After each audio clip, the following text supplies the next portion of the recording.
Don't forget to subscribe and hit that notification bell, then click all. Thanks!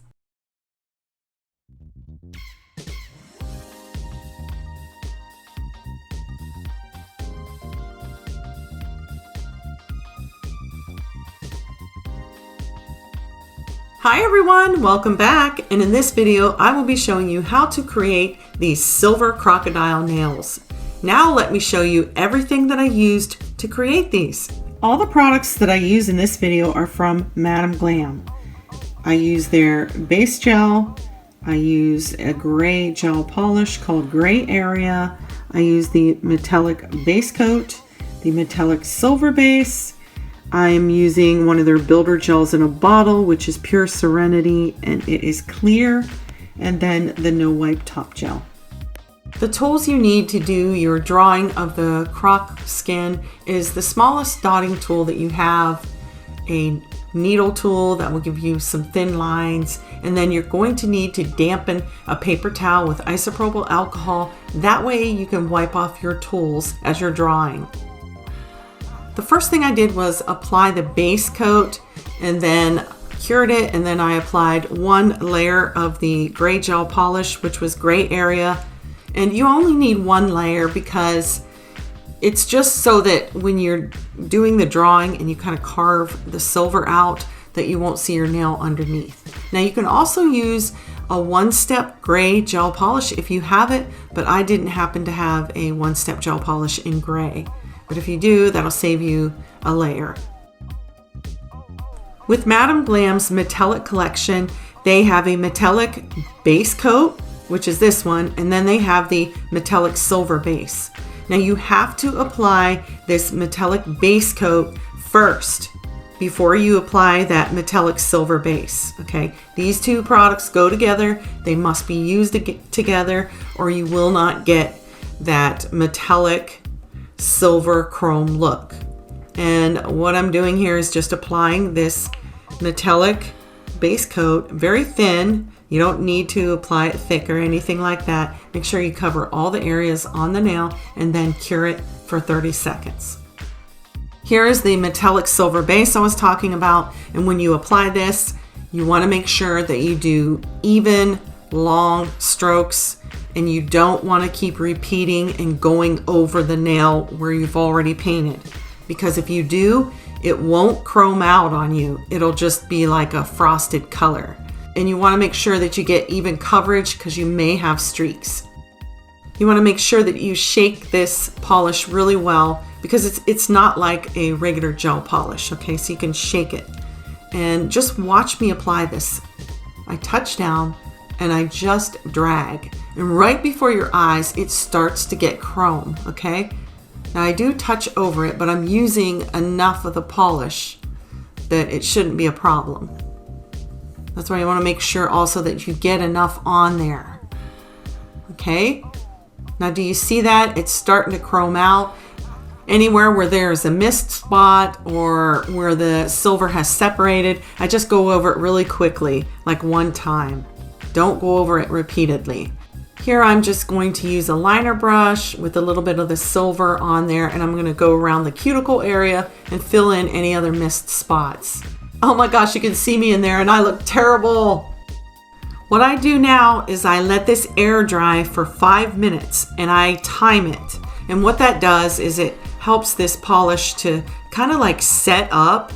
And then when you carve the design in it, the separations from you carving it or drawing the lines through it, they'll stay separated, okay?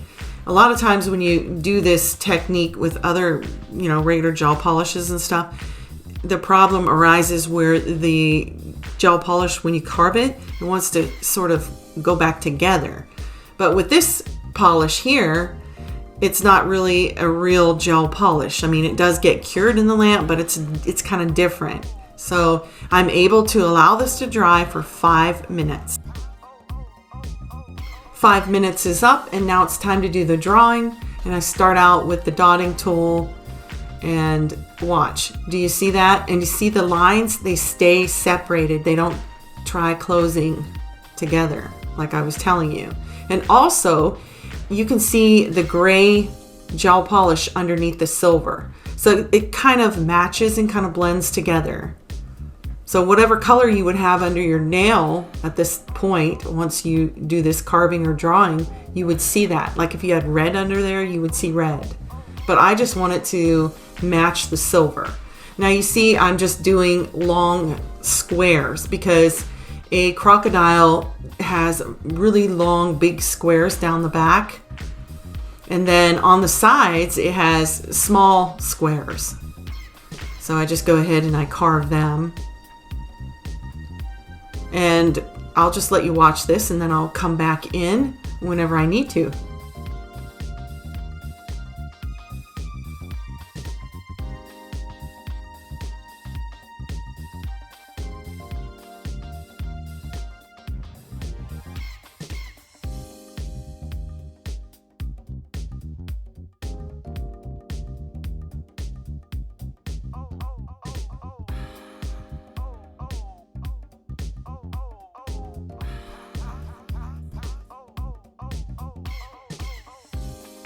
Can you see the extra lines from tracing around the squares?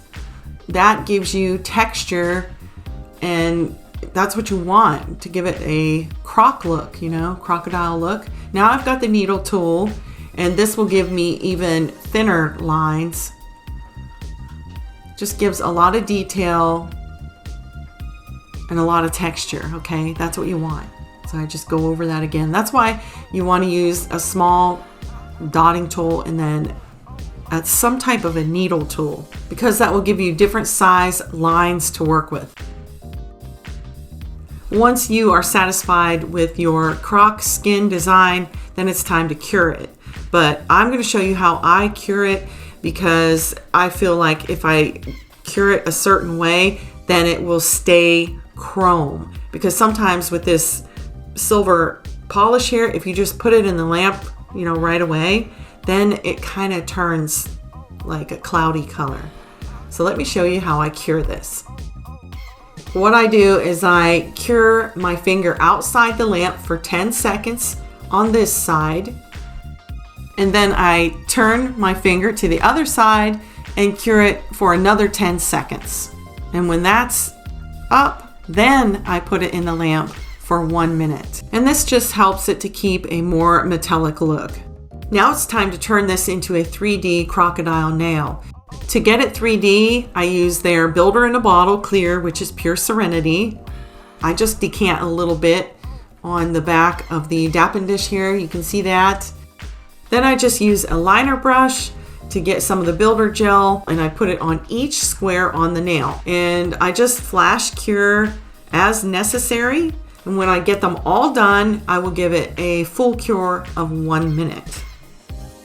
Here's what it looks like so far with the one layer of Builder in a Bottle applied over the squares. It does have a 3D look to it already, but I think I want it to be a little bit more higher of a 3D look. So I will go ahead and add one more layer to each square and flash cure as I did before. And then when I get them all complete, I'll give it a final cure of 1 minute. I do want to say that with this silver polish here, it is very touchy, okay? So it really is hard to find any kind of a top coat that will top coat over it without changing the color, because most top coats will just dull it right out. And I was surprised because the Builder in a Bottle that's Madame Glam's works really well with this. And I'm not sure if it's because it's probably maybe the same brand all working together. That's why it doesn't change the color, but it works really great with the silver polish. So I would suggest, if you want to try this, that you use all the same products, okay? Use their Builder in a Bottle over top of this. Otherwise, you might risk just ruining the metallic finish. Now it's time to top coat the nail, and I'm using their No Wipe top coat. And when you do this, you want to make sure that you apply a very thin layer, okay? Because you don't want to apply a lot of top coat and fill in all the 3D work that you just did. So you want to just get your brush to be kind of dry, and then I just kind of flip it on like this, just trying to get down into the grooves and I just look really well and make sure that everything is coated, and then I go ahead and cure that for 1 minute. That's the end of the video. Be on the lookout for 2 new videos doing this type of nail, but only in the flat version. I'm going to do the flat version in silver and in gold. And yeah, that's it. Thank you so much for being here and watching. If you liked the video, please give it a thumbs up. Leave me a comment in the comment sections and tell me what you think. Again, thanks for watching, and I'll see you in the next one. Bye.